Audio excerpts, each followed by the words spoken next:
competition, it is one of the comprehensive term, and it includes the pure computation also.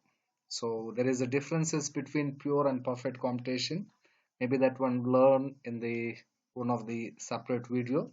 So let us see that what you mean by a perfect computation in detail. So perfect computation, it refers to the market situation where there are large number of buyers and sellers in engaging buying and selling homogeneous product. This is one of the important feature of the perfect computation without any artificial restrictions and possessing the perfect knowledge of the market at a time. So this is what the very meaning of the perfect computation. Let us learn an important definitions with regarding to the perfect computation. So definition, according to Bloss, the perfect computation is characterized by the presence of many firms. They all sell identically the same product. So that is a one of the concept, important concept. We can see the that is a perfect competition. Same product, the seller is a price taker. The seller is a price taker, and who is the fixing the price? It is the industry where the demand and supply forces are fixing the price. According to Professor Marshall, the more nearly perfect market is, the stronger is the tendency for the same price to be paid for the same thing at the same time in all parts of the market. Professor Knight, he said that perfect computation entails the rational conduct on the part of the buyers and sellers. Okay, there is required a full knowledge, absence of friction, perfect mobility and perfect divisibility of factors of production, and completely is a static condition existed in that market is called as a perfect computation. So let us learn the important features of the perfect computation. So the important features are existence of the large number of buyers and sellers. So you know that there is a large number of buyers and sellers are there in the perfect computation. Output of one seller or a firm will be so small that we can say that one that is not, it is a negligible friction of the output of the total industry.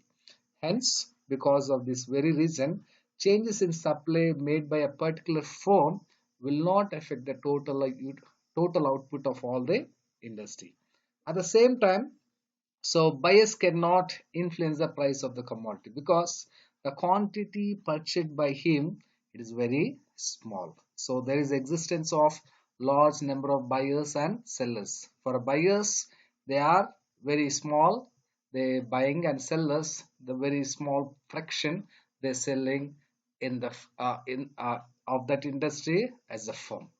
And homogeneous products, the second feature. Here we say that one as a homogeneous product. Here they are identical in characters. So similar characters we can find it. So no firm can rise its price above the general level. If it is above general level, then it would not able to sell the product.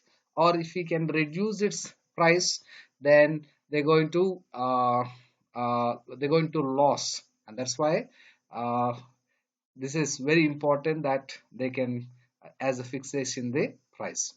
And there is a free entry and exit.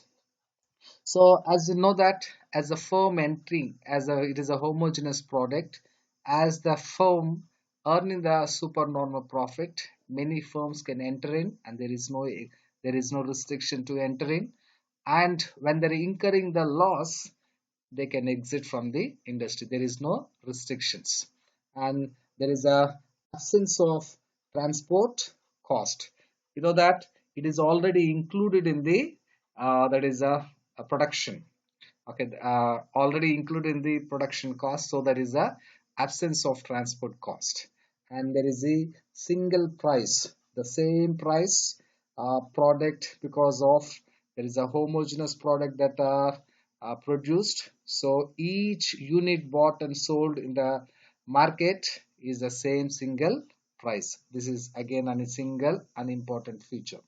So perfect knowledge of the market. So you know that all the buyers and the sellers are there. They have the perfect knowledge of the market. So, and again, the sellers cannot influence the buyers, and even buyers cannot influence the sellers. This is an important feature. And the perfect mobility of factors of production. So there is a free to move into and use or occupation to earn different kind of rewards. So they are also free to exit out of the uh, industry or out of their occupation. So if they are received and if they are remunerated less. So there's a free mobility of the factors. They can start, they can come out in the production. Then government, non-government intervention. So there is no government intervention in the working of this kind of perfect computation, and there is no licensing so that existed. So to regulate in the entry of the firms in the industry, or it may be a no regulation of market prices. So and again, there is no fixation of quotas for physical restriction. There is no any kind of taxation. There is no any kind of rationing of consumer demand.